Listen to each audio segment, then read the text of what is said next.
All right, so you guys remember that I told you that we actually will be covering all six of the major subjects. The one that I want to just grab first, because this is also to do with new people coming into the sport, right, is track management. Track management extends to a major part. Even if you're a pro rider, there's certain things that you should do while you're on the track and stuff like that. But I wanted to just basically start off with the track management with the track itself that we're going to go to. So in other words, when you get into the gate, where do I sign up? When do I sign up? How do I sign up? What do they require? What are the waivers that I need to sign, for kids or whatever? Secondly is, where do I park? Do they allow pets? Do they have washrooms and restrooms and stuff like that? Do they have hookups? So I want to learn all about the track and what their rules are about trash, about riding in the parking lot, and about allowing pit bikes.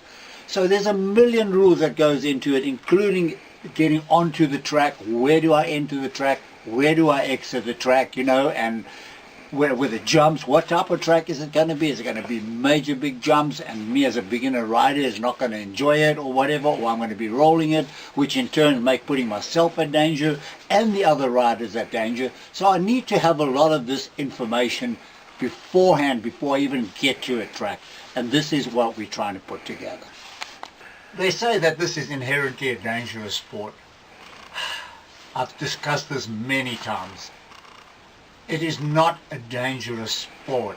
It has consequences, yes. But what I have seen that has caused all the problems, or most of the problems that I've seen, is just been rider and error of people just not knowing what to do and what not to do.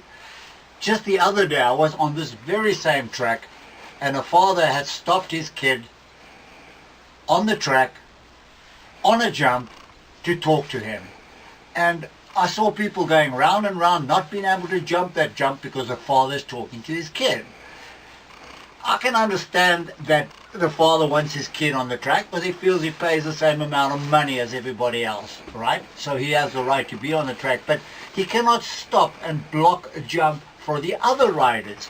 Because if the other rider suddenly decides, no, he's going to jump this jump, and that kid and the father is there, and they decide, okay, they've done enough talking, they're going to walk away, they can put him in danger, so he's going to get hurt as well.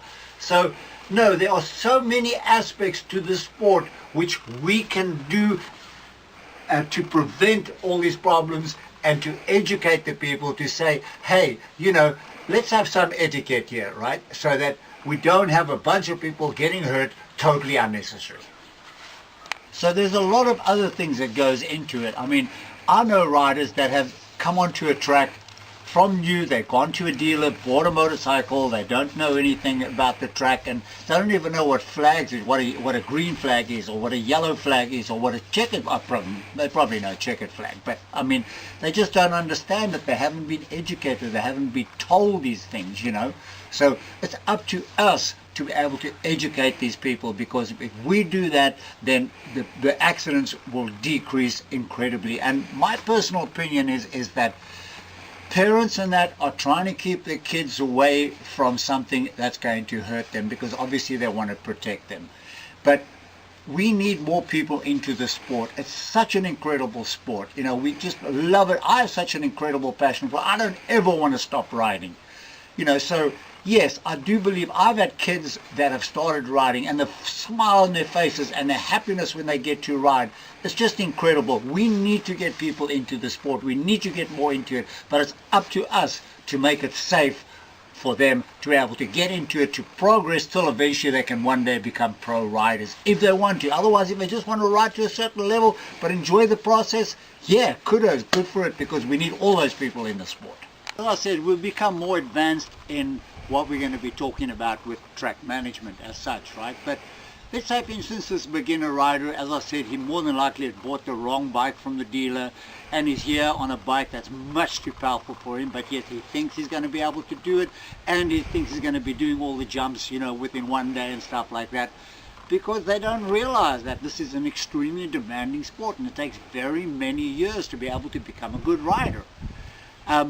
So besides the bike, that we need to make sure that he has the right bike and stuff like that, we also need to make sure that he understands about the safety equipment, like the helmet, the goggles, the gloves and the boots and stuff like that. It's so imperative. I mean, I know most of the tracks would never allow anybody on a track unless they have a certain amount of gear on, you know, which they would stipulate what that gear would be. But you have to do that. You can't just allow people to go ahead and do something and say, oh no, I'm just going to go just do one little lap, it'll be okay. No, it doesn't work that way. Safety is paramount. We need to ensure that we do a safety standards with everything, with the type of bike, for the size of the rider, and with the equipment and stuff like that. And besides that, then we still want the track management safety. So in other words, we're not going to take someone and let them say, yeah, go into a supercross track, which is full of doubles and triples and stuff like that, and they don't even know what a double or a triple is. And if they don't try and jump it and kill themselves, they're going to probably roll it, and then someone else is going to jump it, and then they'll be in the way. In other words, they never kept their line and stuff like that, and then they hurt two people in the process, just not themselves. You know what they say? They say knowledge is power. The more knowledge you have, the better decisions you can make. Hopefully, anyway. But what I'm trying to say is that luck also favors the better prepared. The better prepared you are, the easier your life will be for whatever you venture into. So in other words, if you're going to come to the track, make sure you bring fuel. Make sure your tires are pumped up properly. Make sure you have a new spare tube. Make sure you have water and food for the day and stuff like that. You know, so just prepare yourself for whatever you're going into for the day, for your riding or whatever it is. This sport really brings family together and communities together. I mean, I've seen so many families that ride together. They come out for the day or the afternoon or morning, and just beautiful outdoors and nice and physical and bonding together. So it's an incredible sport in that way. But not only that, I've never yet been to a track where if I needed something or I wanted help in any way or whatever, where people have walked away. Everybody wants to help everybody all the time. It's such a beautiful community. We need to keep this sport together. This is why I'm putting this video together, so we can all come together, get it so that people will stay safe and more people want to come into it. So we're helping each other. So basically what I've done is I've just given an overview about the track management program which we're going to be running. We're obviously going to go much more in depth with this. But I wanted to also let you know that our second part that we're going to be working on is mental training. In other words, mentally preparing yourself for motocross or supercross or enduros. That plays such a major part because the body cannot go anywhere unless the mind has gone first. So the way that you think will determine everything that you do and how you do it and how well you do it. So mental training is really, really major, and we'll get to that subject. Many of you people know me. Those who don't, let me just tell you that I've been around motocross for a long time, all over the world. I've done a lot of races and stuff like that. So over the years I've collected an incredible amount of information about the sport, covering all 6 of those major subjects. And I want to try and get that information over to you guys. So in other words, you know, they say history has a tendency to repeat itself.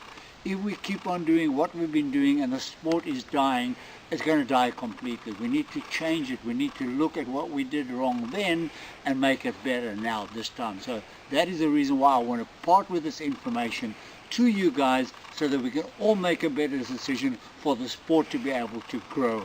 And that's the most important thing. Please, if you can, go and click the like button on this program and subscribe. It's for free. The more subscribers I get, the more information I get back and feedback from the people, the better I will be able to do. So I need your help.